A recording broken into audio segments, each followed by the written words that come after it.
Sensor certification বোর্ডের যেই office সেইখানে ইতিমধ্যেই উপস্থিত হয়েছে মেহেদী হাসান হৃদয় ভাই, এবং আন্দোলন এত ভালো রকম ভাবে চলছে। প্রত্যেকটা সাকিবিয়ান যেখান থেকে হোক সম্ভব হোক তারা কিন্তু উপস্থিত হয়েছে, বিভিন্ন জায়গা থেকে সাকিবিয়ানরা কিন্তু উপস্থিত হয়েছে, এবং তাদের একটাই মন্তব্য, আমাদের কেন আসতে হবে?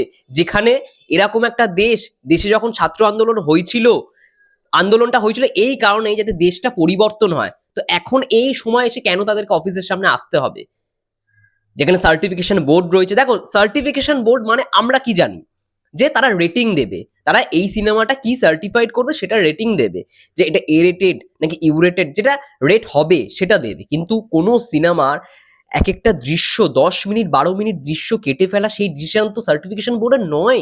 তো এই ডিসিশন তারা দিয়ে দিচ্ছে এবং বলছে এটা না হলে তারা সার্টিফাইড করবে না। তো এটার বিরুদ্ধে যারা দাঁড়িয়েছে, যেই সমস্ত সাকিবিয়ানরা দাঁড়িয়েছে, দারুণ রকম ভাবে তারা কিন্তু প্রতিবাদ চালাচ্ছে, এবং সাকিবিয়ানদের যা পাওয়ার আজ তারা দেখিয়ে দিচ্ছে। সেই 2017 সালে তারা দেখিয়েছিল কি হতে পারে, সাকিবিয়ানরা যদি একবার রেগে যায় কি করতে পারে, সেটা যেমন দেখিয়েছিল 2017 সালে, ঠিক 2025 সালেও তাই জিনিসটাই হচ্ছে। সেই জিনিসটাই হচ্ছে 2025 সালে দাঁড়িয়েও 8 বছর পর, দীর্ঘ 8 বছর পর আবারও তারা মাঠে নেমেছে।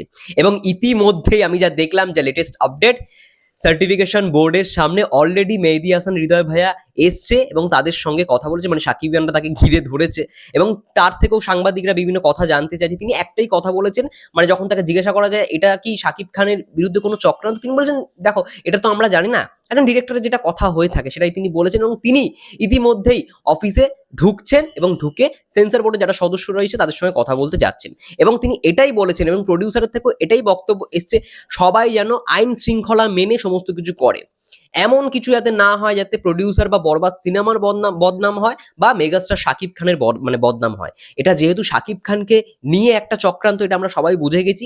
শাকিব খানকে ডাউন করবার জন্য, শাকিব খানের সিনেমা না আনার জন্য যেরকম একটা চক্রান্ত, তো সেরকমই তার যেন নামটা বদনাম না হয়, তার যেন নামে কোনো দাগ না লাগে, এটা কিন্তু সাকিবিয়ানদের মাথায় রাখতে হবে। এবং যারা যারা ভিডিওটা দেখছো, একটাই কথা বলবো, তোমরা ভালো রকমভাবে আন্দোলন চালিয়ে যাও, সত্যের জয় হবে, এইটুখানি আমাদের বিশ্বাস। এবং মেহেদী হাসান হৃদয় ভাই আমি যেটুখানি দেখলাম যে এক্ষুনি সেই মানে অফিসে ঢুকছেন এবং ঢুকে সমস্ত কিছু কথাবার্তা বলবেন, তারপরে দেখা যাক কি হয়। এবং আজকেই সেই দিন, বরবাদের সার্টিফিকেশন কি হয় সেটা জানার।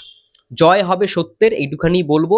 এবং চালিয়ে যাও, ভালো রকম ভাবে আন্দোলন চালিয়ে যাও। মানে ইতিমধ্যে আমি দেখছি অনেক সাকিবিয়ান জড়ো হয়েছে, এবং সাকিবিয়ানদের পাওয়ার যা, তারা যেরকম ভাবে আন্দোলন তুলছে, মানে কথা তুলছে, সেটাকে আমি রেসপেক্টলি, মানে খুবই সম্মান করে একটুখানি সাপোর্ট করতে পারি, খুবই সম্মান করি এবং আমি সাপোর্ট করি। Salute to all Sakibian, salute to all Sakibian, তোমাদের কুর্নিশ এবং তোমরা পারবে, আমি জানি। আন্দোলন হোক, এবং তানিম ভাইয়া থেকে শুরু করে তুফান ভাইয়া রয়েছে, আরো অনেকে রয়েছে, কিন্তু আমি চাই আন্দোলন এরকম ভাবে, মানে করো আওয়াজে হয়ে যাক, যতক্ষণ না সেন্সর বোর্ড থেকে কিছু না খবর আসছে। এবং আনকাট সার্টিফিকেট চাই, একটাই দফা, একটাই দাবি, আনকাট সার্টিফিকেট চাই বরবাদ সিনেমার, ব্যাস।